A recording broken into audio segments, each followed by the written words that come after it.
What's up, y'all? I'm Mike. I'm Sean. And I'm Ben. And you are listening to the Anime Triad.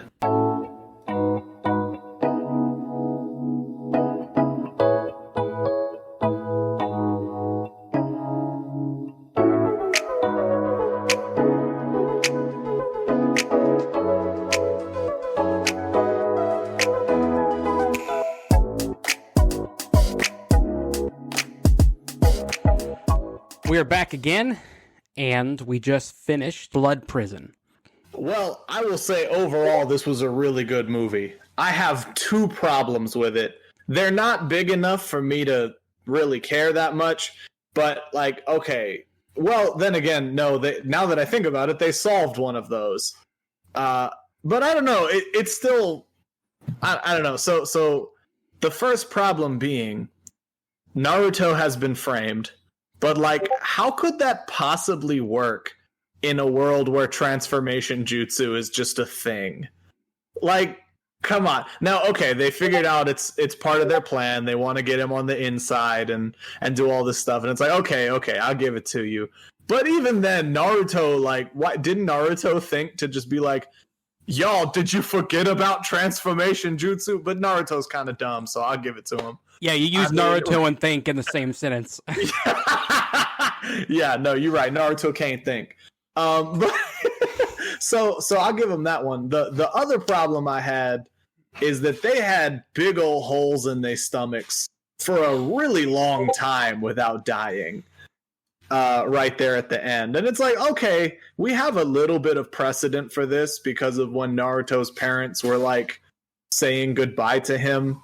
They had a big old hole in their stomach for a really long time. So, all right, we have a precedent, I guess. It's still dumb though. and even more, it's not like they were just dying with big old holes in their stomachs. They were like Mui went up and started fighting again. And I'm just all right, man, this is, you know what? Okay, it's a movie, but still, come on now. I mean, they had to put the blood in Blood Prison. Something like that. Regardless of those two things, I thought the movie was very dope. They kept it intriguing. We never knew who was the good guy, who was the bad guy. At one point, I thought the fat dude that was, the second of the prison, I thought he was going to end up being the bad guy. They bring up the flowers as if they're going to be the bad guys. And then so you kind of get into a mode of so the grass is cool, but the flowers are the ones trying to destroy everyone. But then you find out, oh no, it's the other way around. They are the bad guys. But then you find out he's going to betray him the whole time because he wants to get his son back. But then you find out it doesn't work. So it was cool. Lots of twists. Very interesting story. I give it an A. This was a solid movie. I would watch it again. This movie's an A, no problem. That's about all I had to say on Sage Mode. I mean, Sage Mode was dope. Always dope. Gamabunta's my homie. Killer B is yes, all day. Any movie with Killer B, I'm about to put it on an S just because Killer B was in it. But yeah, so I'm gonna stick with my A ranking. Yeah, Sean, what you got? I said in the last one that I feel that the movies are getting slightly better every time we watch a new one, which is good. They're kind of finding their groove and things of that nature. I just get torn on some of this stuff sometimes because I feel like they try to put too much stuff into these movies where there's too many things going on. You have the whole prison situation, but then you have Rizetsu and, her kind of underlying relationship with Moku. And then you have the whole line with Mui. And I know they're all interconnected and whatnot. It's hard for me to kind of focus on one thing. And maybe that's just me and not everyone else has that issue. But it makes it hard for me to really just kind of discern, all right, what is the actual plot? Where is the direction when there's all these other things happening at the same time? Regardless, I think it's a good movie. I like the whole prison genre, so to speak. I feel like there's another anime that did something similar. I just cannot for the life of me remember it, where the protagonist got like framed or something, and then him and his other people got put in a prison too. I just cannot for the life of me remember what it was. So if any of you remember it, Ben, you might know it. Michael? Well, what anime didn't do it, first of all? True, but sorry, I just love Prison School so much. It's just so amazing. Yep. Let's go. But they were guilty though. They were guilty, but that's prison. I in the prison. But yeah, so I feel like I've seen that a couple times. Mui, I think, is a great character. You don't really know what his not allegiance is, but what his motive / where he fits in the kind of good guy, bad guy hierarchy. I love the Celestial Seal. I think it's pretty cool. Overall, I mean, it's a good movie. I give it an A. I don't have any problems with it, aside from a couple little nitpick things. But it's more of a I don't know how to feel about it, not I'm actually disliking that attribute. And so, an A for me. I think my favorite part about the movie is their intentional design to make it all about Naruto. And Sean, I agree. There's a lot to digest in the film. But when I think about other movies I've watched, it's really not much more. And for me, I think the problem is we're so used to the Naruto movies being Naruto with his team. He's being goofy and kind of dumb, but his persistence saves the day. The great part about the movie is that it reflects in the show well. This is after he fights Pain. He has mastered Sage Mode. He's become more mature, more responsible. He's become more reliable and less goofy. And the movie does a really great job reflecting that. And that's my number one love with the film, is just that it's about Naruto. The team shows up later, which is cool. It's great. They're great too. Nothing against everybody, all the other, the Jonin. But it was able to showcase Naruto's talents. Like, his Sage Mode has a purpose, because if everybody's there fighting, his Sage Mode kind of loses, like, you don't need it as much in these situations. The progression of him, like, getting out and then going back and then finding her, him putting the clone in there, it's showing Naruto's not an idiot all the time. So those are huge pluses for me. Action is really great. Sage Mode, Killer Bee. These are all... You're taking the best parts of the show and you're putting them into the movie. It's a slam dunk win. Like, whoever came up with this concept is a genius. So this person, whoever it was, whatever team it was, they planned this exactly right. They took all the best qualities, and even then, when everybody else shows up, you're seeing everybody's special skill except 1010, who no one cares about because she has no special skill. Thank you. But you see everybody else's. Super fun. The music, incredible. The theme song at the end is really good. Yeah, so the music is also a hit. The way they hid Mui's intentions, they did a great job of hiding, kind of disguising who is the real bad guy, who's important. Great pacing. Pacing is outstanding. It's always, something's always going on. Either it was really good pacing. Either you're engaged because there's combat, or you're engaged because you don't know what the hell is going on, so you're trying to figure it out. You're always engaged in some fashion, and it goes back and forth. The plot you kind of get this good contrast of like exposition versus action. So like either you're getting a little bit of exposition, you get a little more of the story, and then you get some action, and then you get some story and you get some action. I think it was done really well. And then can we talk about that toward the end there, when Mui just gets his face blown away by his son? After that moment, they're like, "Oh, Dad!" I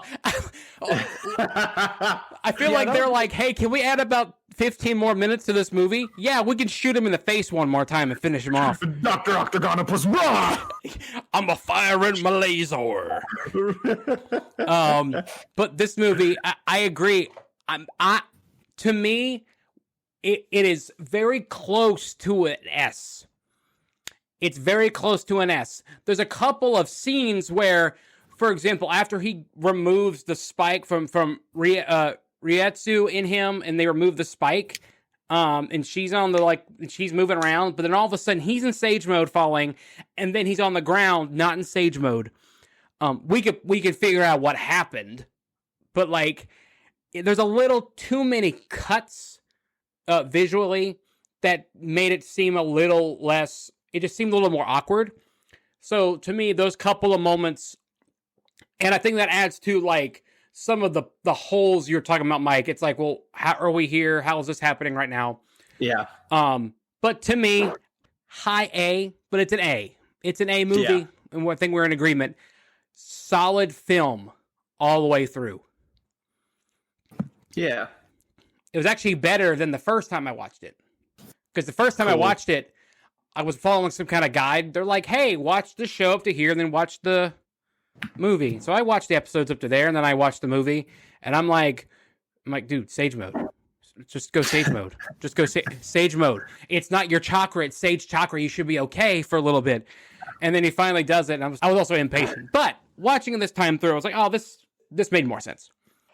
Mike, to your point with the whole hole in the chest, I kind of, and this is very much headcanon, I would kind of relate it to, because they have such good control over their chakra, like they can, in some sense, I don't know how you would do it, but kind of delay, the inevitable with the death. I mean, you look at it in like other animes like Dragon Ball Z and stuff like that, they have their ki and whatnot. And yeah, if you get punched through the chest or shot through the chest or something like that, like if any of us got a hole in our chest like that, it would be done. We would just fall over and not be responsive.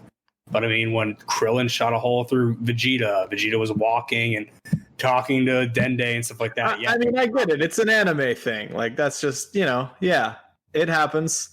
Now, as far as the chakra thing goes, that would make sense if it wasn't for the fact that they had a seal on them that made them not able to use their chakra. They can't do it. Yeah, that's fair. But I know it's an anime thing. It's still just like, it's a little too much. I get it if it's like a little bit, but I was just like, come on, man. It's funny. Like you don't have organs right now. Like, what are you doing walking around fighting? The first time I ever saw something like that where I was like, there's no way, was Dragon Ball Z, when I think Nappa hit Piccolo or something like that, and he got hit into a canyon, and Gohan was like, are you okay, Mr. Piccolo? And he's like, yeah, just a couple broken ribs, no big deal. And I'm like, a couple broken ribs? What are you talking about? You would not be able to walk. Like, you would be curled over right now. Yep. No big deal. Just some broken ribs. I'll just walk it off. No problem. Man, that was just Kurama just holding us. He was holding them together on the inside. He's like, all right, buddy, I got you. Just like this. You thought I hated you before. Now I really hate you. Fuck, you got me holding all your shit together. They get to the later in the show. He's like, you remember the blood prison? He's like, oh, yeah. Oh, you were in there. Oh, I'm so sorry. Okay, one thing I will say that they didn't explain well. When Naruto overcomes the fear, and so he's able to, like, hit him, they didn't explain why all of a sudden he can just hit Naruto. He just kind of stood there. Yeah, it didn't make any sense. That was another thing that I had. That was, to me, that's the part that kept it from being an S move, because that whole scene just kind of felt like a way for us to use her Kekigenkai. That was the whole point. It's like, well, we gotta get him kind of dead-ish. Which I feel like was not a necessary thing. Like, I just don't see... Like, I think about the alternative. Like, she didn't have a Kekigenkai, and like they didn't get a thing stabbed into their bodies. Like, what's going to happen? It's a movie. It doesn't matter if Rigetsu is alive or if she dies another way. It doesn't. Like, I don't know. It just felt like y'all keep the more you say her name, the more it changes. You said Rigetsu. Is it Ryuzetsu, right? Ryuzetsu.